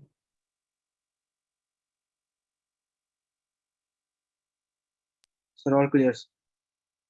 ठीक, तो उसके बाद तो भाई एनर्जी कंजर्वेशन है। ये जो एक्सपेरिमेंटल सेटअप है ये पूरी तरह से एक्सप्लेन किया था आइंस्टीन ने। आइंस्टीन को इसी के ऊपर नोबेल प्राइज मिला था। वो अलग बात है कि ये बहुत ही कॉमन सेंस का चीज है जो उसने प्रूव किया था। ठीक है, नोबेल प्राइज के लायक नहीं है, लेकिन हाँ उस बेचारे ने जो थ्योरीज दी है, बेचारा तो नहीं बोलना चाहिए, बहुत महान साइंटिस्ट है। ठीक है, तो उसने जो थ्योरी दी है भाई साहब, वो थ्योरी एक्सपेरिमेंटल नहीं है, थ्योरेटिकल है। ठीक है, जिन चीजों का प्रूव नहीं हो सकता उनके ऊपर नोबेल प्राइज नहीं दिया जा सकता, तो इसलिए उन चीजों पर नोबेल प्राइज नहीं मिला। बट इस कंसेप्ट को, फोटो इलेक्ट्रिक इफेक्ट को एक्सप्लेन करने के लिए आइंस्टीन ने 2 मिनट में एक्सप्लेन कर दिया होगा, इसके ऊपर उसको उनको नोबेल प्राइज दिया गया। तो आइंस्टीन ने जो कंसेप्ट यूज किया था वो था कंजर्वेशन ऑफ एनर्जी। सीधी सी बात है, मैं ऐसे समझ सकता हूँ कि अगर आप इलेक्ट्रॉन है, आपको कोई फोटोन मिला, एनर्जी मिली, तो आप 2 काम कर सकते हैं एज एन इलेक्ट्रॉन। एनर्जी को आप 2 फ्रेगमेंट में बांट सकते हैं। एक पहला फ्रेगमेंट आप उस एनर्जी का इस्तेमाल करेंगे वर्क फंक्शन में, ताकि आप रिलीज हो पाए। अगर उससे भी ज्यादा एनर्जी है कि वर्क फंक्शन हो चुका है, तो फिर जो रिमेनिंग एनर्जी है वो आपकी काइनेटिक एनर्जी में दिखाई देगी। समझ में आ रही बात? तो as per conservation of energy, Einstein ने बोला कि energy of photon absorbed by electron will be divided into 2 portion. One portion will be absorbed in terms of work function, ताकि इलेक्ट्रॉन जस्ट रिलीज हो पाए, और if extra energy is there, जो कि होनी चाहिए, that will be converted into kinetic energy of electron. समझ में आ रही बात? तो अगर न्यू आपकी फ्रीक्वेंसी है तो एच न्यू आपके फोटोन की एनर्जी है। अगर न्यू नॉट आपका थ्रेशोल्ड फ्रीक्वेंसी है तो एच न्यू नॉट आपका वर्क फंक्शन है। तो ऑफ कोर्स आप लिख सकते हैं h nu is equal to h nu naught plus kinetic energy of electron. इसी को हम बोलते हैं maximum kinetic energy of electron. तो फॉर्मूला मिल जाएगा आपको, h nu minus nu naught is equal to half mv square. ठीक है, ये फर्स्ट है, पहला फॉर्मूला है। आप लेमडा की टर्म्स में भी इस फॉर्मूले को निकाल सकते हैं। लेमडा की टर्म्स में आपको लिखना पड़ेगा hc by lambda is equal to hc by lambda naught plus half f v square.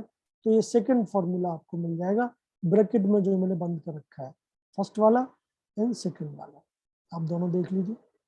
Lambda naught और न्यू नॉट क्या है आपके वर्क फंक्शन के करस्पॉन्डिंग या थ्रेशोल्ड एनर्जी के करस्पॉन्डिंग फ्रीक्वेंसीज या वेवलेंथ्स है। किसी को कोई भी दिक्कत है, परेशानी है, प्लीज बताएं।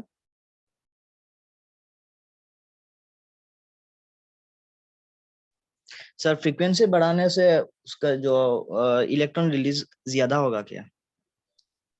देखिए, दो अलग अलग चीजें हैं। इलेक्ट्रॉन रिलीज तो नंबर ऑफ फोटॉन्स पे डिपेंड करेगा, समझे? कितने ज्यादा इलेक्ट्रॉन निकल रहे हैं ये तो भैया number of photon per unit area पे डिपेंड करेगा, मतलब energy of radiation per unit area, मतलब intensity of light. So photo electric current जो है, नंबर ऑफ फोटो इलेक्ट्रॉन्स जो है, वो इंटेंसिटी ऑफ लाइट पे डिपेंड करते हैं, इंडिविजुअल लाइट की एनर्जी पे डिपेंड नहीं करते हैं। ठीक है, अगर मैं फ्रिक्वेंसी बढ़ाता हूँ, फ्रिक्वेंसी मतलब मैं इंडिविजुअल फोटोन की एनर्जी बढ़ाता हूँ, तो इंडिविजुअल फोटोन की एनर्जी बढ़ने से काइनेटिक एनर्जी बढ़ सकती है इलेक्ट्रॉन की, but number of photo electron तो नहीं बढ़ सकते। समझ में आ रही बात? बोलिए। Yes sir. हाँ, तो फ्रिक्वेंसी अगर मैं बढ़ाता हूँ, जैसे अभी मैंने न्यू लिया, मैं थोड़ा और ज्यादा न्यू ले लूं तो काइनेटिक एनर्जी ज्यादा हो जाएगी, नो डाउट। क्यों? क्योंकि वर्क फंक्शन तो कांस्टेंट है, तो जो भी एक्स्ट्रा एनर्जी आपने बढ़ा दी फ्रिक्वेंसी बढ़ा के, वो काइनेटिक एनर्जी को बढ़ाएगी। लेकिन अगर आप करंट की बात कर रहे हो, नंबर ऑफ फोटो इलेक्ट्रॉन्स की बात कर रहे हो, तो नंबर ऑफ फोटो इलेक्ट्रॉन्स तो ज्यादा कब होंगे? जब ज्यादा फोटॉन्स गिरे पर यूनिट एरिया, और ज्यादा फोटॉन्स कब गिरेंगे? जब लाइट की इंटेंसिटी ज्यादा हो। तो फोटो इलेक्ट्रिक करंट इंटेंसिटी पर डिपेंड करता है, फ्रीक्वेंसी पर नहीं। लेकिन kinetic energy of photo electron या स्टॉपिंग पोटेंशियल वो डिपेंड करता है फ्रीक्वेंसी पर। क्लियर?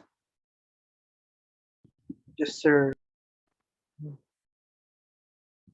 चलिए, so in terms of frequency, in terms of wavelength, इसी काइनेटिक एनर्जी को आप स्टॉपिंग पोटेंशियल की टर्म्स में भी देख सकते हैं। ठीक है, क्योंकि जो भी इलेक्ट्रॉन्स निकल रहे हैं शुरुआत में उनकी काइनेटिक एनर्जी मैक्सिमम है। अगर आप उसमें कोई पोटेंशियल ड्रॉप लगा दीजिए उनके ऊपर जो कि अपोजिंग हो, जैसे नेगेटिव इलेक्ट्रोड को आपने सामने रख दिया, तो नेगेटिव इलेक्ट्रोड तो इलेक्ट्रॉन को रिपेल करेगा, तो धीमे धीमे उनकी काइनेटिक एनर्जी क्या हो जाएगी? जीरो। तो of course energy can neither be created nor be destroyed. इसका मतलब क्या है कि जो भी काइनेटिक एनर्जी थी वो आपने इलेक्ट्रोस्टैटिक पोटेंशियल एनर्जी में कन्वर्ट कर दी। ठीक है, तो जैसे अगर मैं कैथोड रे ट्यूब एक्सपेरिमेंट को ही बेसिस मान लूं, मैं एनोड को बना दूं मेटेलिक सरफेस और उसको मैं रेडिएट करा दूं किससे? हाई एनर्जी रेडिएशन से। तो जो इलेक्ट्रॉन निकल रहे हैं, अगर मैंने वोल्टेज जीरो कर रखा है अभी, तो करंट क्या होगा? जीरो। अभी कोई भी फोटो इलेक्ट्रॉन नहीं निकलेगा। लेकिन अभी जितने भी फोटो इलेक्ट्रॉन निकले, सॉरी, करंट जीरो नहीं होगा, करंट मैक्सिमम होगा। ठीक है, क्योंकि जो भी फोटो इलेक्ट्रॉन निकल रहे हैं उनका कोई अपोज नहीं कर रहा है। लेकिन जैसे जैसे मैं पोटेंशियल डिफरेंस को बढ़ाऊंगा, वैसे वैसे negative charge in photo electrons को क्या करेगा? रिपेल करेगा। एक ना एक ऐसा पोटेंशियल जरूर आएगा जब total reflection in a meter क्या हो जाएगा? जीरो। मतलब जो भी फोटो इलेक्ट्रॉन निकल रहे हैं उनका काइनेटिक एनर्जी पूरी तरह से खत्म हो चुका है। तो दैट मीन्स एनर्जी कंजर्वेशन के बेसिस पे मैं क्या बोल सकता हूँ कि जो भी काइनेटिक एनर्जी है that is same as what? The electrostatic potential energy. मतलब इलेक्ट्रोस्टैटिक पोटेंशियल एनर्जी क्या होती है? Q into V। तो ऑफ कोर्स काइनेटिक एनर्जी को मैं उस पोटेंशियल डिफरेंस पे Q इंटू V से रिप्रेजेंट करा सकता हूँ। इलेक्ट्रॉन के ऊपर चार्ज होता है E, Q हो गया E, और वो पोटेंशियल ड्रॉप कहलाता है स्टॉपिंग पोटेंशियल, जिसको हम रिप्रेजेंट कराते हैं Vs से। तो मैं काइनेटिक एनर्जी को E इंटू Vs से रिप्लेस कर सकता हूँ। फिर से बोलना पड़ेगा मेरे को? बोलिए, या फिर आप लोग समझ गए हैं? आप लोगों ने सर EP क्या होता है? EP? Electrostatic potential energy. भाई सोचिए आप, मेरी काइनेटिक एनर्जी है, मैं एक चार्ज हूँ, ठीक है, मेरी काइनेटिक एनर्जी है 5 जूल। ठीक है, मैं मेरी एनर्जी को मैं कन्वर्ट करना चाहता हूँ पोटेंशियल एनर्जी में। मैं क्या करूंगा? अगर मैं पॉजिटिव चार्ज हूँ, मैं आपके सामने पॉजिटिव प्लेट रख दूंगा। ठीक है, अगर मैंने आपके सामने पॉजिटिव प्लेट रख दी तो वो क्या करेगी? आपको रिपेल करेगी। करेगी या नहीं? ठीक है, मैं उसकी तरफ जा रहा हूँ और जाते जाते अगर मेरी स्पीड क्या होगी, घटती जाएगी, एक ना एक टाइम पे मेरी स्पीड क्या हो जाएगी, 0। ठीक है, तो बताइए मेरी काइनेटिक एनर्जी कहाँ गायब हुई? बोलिए। Energy can neither be created nor be destroyed. हाँ सर। तो मेरी काइनेटिक एनर्जी जो भी गायब हुई है, क्योंकि देखिए अगर मैंने लेमडा या न्यू फ्रिक्वेंसी का फोटोन चलाया और लेमडा नॉट और न्यू नॉट फर्क फंक्शन है उस मेटल का, और लेमडा लेस देन है लेमडा नॉट के और न्यू बड़ा है न्यू नॉट से, तो ये बात तो पक्की है कि कुछ ना कुछ काइनेटिक एनर्जी के इलेक्ट्रॉन्स निकलने चाहिए। बोलिए, निकलने चाहिए या नहीं? हाँ अगर सर। काइनेटिक एनर्जी के इलेक्ट्रॉन निकलेंगे तो वो यहाँ पे एब्जॉर्ब होने चाहिए अपोजिट इलेक्ट्रोड पे, तो मेरा करंट में डिफ्लेक्शन आना चाहिए। बोलिए, आना चाहिए या नहीं आना चाहिए? हाँ सर। हाँ सर। हाँ, लेकिन होगा क्या, due to repulsion due to the same charge, plus charge तो क्या करेगा, इलेक्ट्रॉन्स को अट्रैक्ट करेगा अपनी तरफ, और माइनस चार्ज क्या करेगा, इस इलेक्ट्रॉन को रिपेल करेगा। बोलिए, करेगा या नहीं? मैं अगर पोटेंशियल ड्रॉप बढ़ाता जाऊं तो ये अट्रैक्शन प्लस का और ये रिपल्शन माइनस का बढ़ता जाएगा। एक ना एक ऐसा दिन जरूर आएगा जब डिफ्लेक्शन अमीटर में 0 हो जाएगा। ठीक, दैट हाँ मींस सर। मेरी काइनेटिक एनर्जी कौन खा गया? बोलिए, potential sir energy, potential. Electrostatic potential energy. Kinetic energy convert हो गई किसमें, इलेक्ट्रोस्टैटिक पोटेंशियल एनर्जी में। तो इलेक्ट्रोस्टैटिक पोटेंशियल एनर्जी कितनी होती है, charge multiplied by potential drop. ठीक है, तो इलेक्ट्रॉन का चार्ज कितना है, E, पोटेंशियल ड्रॉप क्या है, Vs। ठीक है, so that is E into Vs. Okay, so h nu, energy of photon, can be written as h nu naught plus kinetic energy of electron, and kinetic energy invariably can be written as E into Vs, where E is the charge of electron and Vs is known as stopping potential. ठीक है, तो आप stopping potential निकाल सकते हो, ठीक, कि वो कितना पोटेंशियल ड्रॉप है जो लगा देने से मेरे photo electron, maximum kinetic energy वाला फोटो इलेक्ट्रॉन भी सरफेस को नहीं छोड़ पाएगा। ठीक है, जस्ट रिलीज होगा लेकिन उसकी एनर्जी 0 होगी। समझ में आई बात? बोलिए अभी। Yes sir. तो ऑफ कोर्स आपके जो फॉर्मूले हैं वो अब इसमें चेंज हो गए, and this is the most important formula जो आपके इस डिब्बे में लिखा हुआ है, देख लीजिए।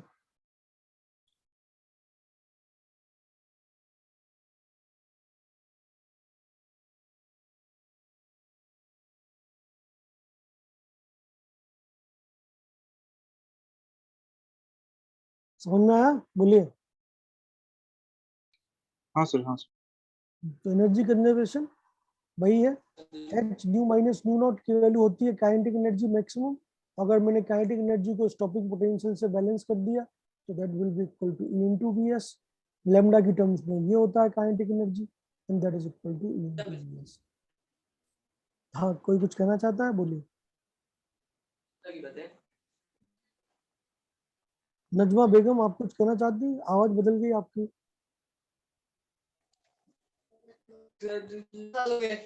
No sir.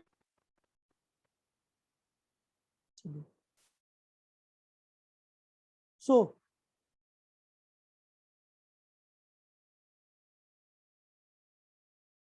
किसी और का माइक खुला है क्या? सो इम्पोर्टेंट फैक्ट्स को मैं एक बार समराइज कर देता हूँ। पहला इंपॉर्टेंट फैक्ट क्या है, अगर आपको ये लगता हो कि जैसे आपने लाइट डाली मेटल के ऊपर तो कुछ सेकंड के बाद फोटो इलेक्ट्रॉन निकलेंगे, तो ये आपका मिसकंसेप्शन है। There is no time lag between irradiation and release of photo electron. जैसे ही आप लाइट डालते हैं वैसे इलेक्ट्रॉन निकलने स्टार्ट हो जाते हैं। बस एक ही कंडीशन है, आपकी फ्रिक्वेंसी थ्रेशोल्ड फ्रिक्वेंसी से ज्यादा होनी चाहिए, आपकी वेवलेंथ थ्रेशोल्ड वेवलेंथ से कम होनी चाहिए। अगर ऐसी लाइट आप डाल रहे हो किसी भी मेटल के ऊपर तो तुरंत without any time lag electron release होने स्टार्ट हो जाते हैं। अगली चीज क्या है, in order to release photo electron the energy of photon should be more than the threshold energy. समझ में आ रही बात? दैट मींस थ्रेशोल्ड एनर्जी जो मिनिमम एनर्जी रिक्वायर्ड है ताकि इलेक्ट्रॉन अपने लैटिस को छोड़ पाए, वो एनर्जी तो आपको देनी पड़ेगी। ठीक है, अदरवाइज फोटो इलेक्ट्रॉन निकलेंगे ही नहीं। तो ये बात तो पक्की है, और इसीलिए कंडीशंस क्या निकल के आती हैं, lambda should be less than equal to threshold wavelength and frequency of photon should be greater than equal to the threshold frequency। Number of photo electron, जो भी आप बोल रहे थे, जो एक भाई साहब ने सवाल पूछा था कि नंबर ऑफ फोटो इलेक्ट्रॉन कैसे बढ़ा सकते हैं। So number of photo electron increases with increment in intensity of light. Intensity क्या होता है? एनर्जी पर यूनिट एरिया। एनर्जी क्या होता है? Number of photons per unit area. अगर इंटेंसिटी ऑफ लाइट बढ़ाओगे तो उतने एरिया में अब ज्यादा फोटोन गिरेंगे, और ज्यादा फोटोन गिरेंगे तो ज्यादा फोटो इलेक्ट्रॉन निकलेंगे। ठीक है, तो number of photo electrons increases with increment in intensity. ठीक है, but kinetic energy of photo electron increases with frequency of single photon. समझ में आ रही बात? तो इंटेंसिटी क्या डिफाइन होती है आप जानते हैं। Intensity is defined as number of photons per unit area. Intensity का जनरल फॉर्मूला होता है energy divide by area. Physics में आपने जरूर पढ़ा होगा, intensity is equal to energy by area. ठीक है, फोटो इलेक्ट्रिक करंट की बात की जाए तो photo electric current no doubt intensity is directly proportional to I. तो फोटो इलेक्ट्रिक करंट बिल्कुल बढ़ता है और एक पर्टिकुलर लिमिट तक बढ़ने के बाद कांस्टेंट हो जाता है। ये वाली बात भी आपको याद रखनी चाहिए। ठीक है, अगर मैं उसको नोट करूं तो नो डाउट इंटेंसिटी बढ़ाने पे फोटो इलेक्ट्रिक करंट बढ़ेगा बढ़ेगा, लेकिन सेचुरेशन आ जाएगा, और उसी सेचुरेशन करंट को हम बोलते हैं आईएस। सेचुरेशन क्यों आ जाएगा? मॉडर्न फिजिक्स में भी ये पढ़ाया जाता है। अगर आप अपने आपको यकीन नहीं होता तो आपने मॉडर्न फिजिक्स के नोट्स देखिएगा, वहां जरूर आपको ऐसा करंट वर्सेस इंटेंसिटी का ग्राफ देखने को मिलेगा। सो this is the maximum current that can be released from a metallic surface. क्यों? क्योंकि नंबर ऑफ फोटो इलेक्ट्रॉन तो एक मैक्सिमम लिमिट होगा ही, उससे ज्यादा इलेक्ट्रॉन अवेलेबल ही नहीं है मेटल के लेटिस में। तो एक मैक्सिमम इंटेंसिटी आएगा, उस इंटेंसिटी के बाद और इंटेंसिटी बढ़ाओगे तो कोई फर्क नहीं पड़ेगा, करंट जो है फिक्स हो जाएगा। लेकिन ये बात पक्की है कि photo electric current I is directly proportional to intensity of light. ठीक है, ये तो है। ठीक है, लेकिन एक लिमिट है भाई। मान लेते हैं कि मेरा पर यूनिट वॉल्यूम या पर सेंटीमीटर क्यूब मेटल में या पर सेंटीमीटर स्क्वायर मेटेलिक सरफेस में मान लेते हैं मतलब 10⁻20 इलेक्ट्रॉन्स है, तो 10⁻20 से ज्यादा इलेक्ट्रॉन तो आप नहीं निकाल सकते। तो एक सैचुरेशन करंट जरूर आता है जिसको हम बोलते हैं आईएस। ठीक है, तो ये बेसिक आइडिया है। फिजिक्स में नोट्स जरूर देखिएगा, मैंने आपसे बोला ही है। फिजिक्स में भी फोटो इलेक्ट्रिक इफेक्ट पढ़ाया जाता है आपको, मॉडर्न फिजिक्स में जरूर देखिएगा। तो एक लिमिट जरूर आएगी। दूसरी चीज, काइनेटिक एनर्जी की बात करें तो काइनेटिक एनर्जी के साथ तो ये रिलेशन है, h nu minus nu naught is equal to kinetic energy. अगर आप न्यू बढ़ाएंगे तो न्यू नॉट तक तो कुछ होगा ही नहीं, क्योंकि 0 से लेके न्यू नॉट तक तो वर्क फंक्शन में लग गया। उसके बाद अगर आप थ्रेशोल्ड फ्रीक्वेंसी को पार कर लेंगे तो उसके बाद फिर जैसे जैसे थ्रेशोल्ड फ्रीक्वेंसी बढ़ेगी, kinetic energy of photo electron will increase. So this is the graph of kinetic energy of electron versus the frequency of electron. समझ में आई बात? इंपॉर्टेंट चीज जरूर नोट करिए, kinetic energy of electron does not depend on intensity. समझ में आ रही बात? इंटेंसिटी से नंबर ऑफ इलेक्ट्रॉन्स बढ़ सकते हैं बट काइनेटिक एनर्जी नहीं बढ़ सकती। फ्रीक्वेंसी से काइनेटिक एनर्जी बढ़ सकती है but number of photo electrons नहीं बढ़ सकते। मतलब इंटेंसिटी से करंट बढ़ता है और फ्रीक्वेंसी से काइनेटिक एनर्जी बढ़ती है। समझ में आ रही बात? इंपॉर्टेंट, जरूर नोट करिएगा। एंड जो लास्ट ग्राफ है वो यही है जो मैंने बोला कि kinetic energy of photo electron does not depend on intensity. समझ में आ रही बात? ठीक है, तो इंटेंसिटी देता है आपको photo electric current, and frequency या लैम्डा वेवलेंथ आपको देता है काइनेटिक एनर्जी ऑफ इलेक्ट्रॉन। समझ में आ रही बात? ठीक है, जो नोट्स मैंने आपको दिए हैं उसमें ये टॉपिक ढूंढिएगा और उसमें जो सॉल्व एग्जाम्पल्स हैं 1 और 2 ये सॉल्व करिएगा। आज के लिए आपका होमवर्क इतना ही है और यहीं तक आपके 10th संडे वाले एग्जाम में आएगा। ठीक है, तो उसी हिसाब से तैयारी करिए। ठीक है, तो शुरुआत से लेके यहाँ तक किसी को कोई भी दिक्कत है, परेशानी है, बताइए। अगली क्लास में आप लोग बात करेंगे डुअल नेचर मतलब सेकंड पोर्शन का, वेव नेचर। और वेव नेचर में सबसे पहले हम बात करेंगे हाइजेनबर्ग अनसर्टेनिटी प्रिंसिपल की। ठीक है, कि वेव नेचर होने की वजह से इलेक्ट्रॉन के ऊपर कौन कौन सी कंडीशंस लग जाती हैं। That will be the topic in the next class. किसी को कोई भी दिक्कत है, परेशानी है, बोलिए। नहीं है तो that will be all for today's class. ठीक है, ऑल द बेस्ट, क्योंकि अपन लोग अब अगले सप्ताह ही मिलेंगे, तो इसलिए अभी से मैं आपको ऑल द बेस्ट बोलता हूँ एग्जाम के लिए। खूब मेहनत करिए, एग्जाम में अच्छा स्कोर करिए। All the best. Thank you. Thank you. Bye bye. Thank you, sir.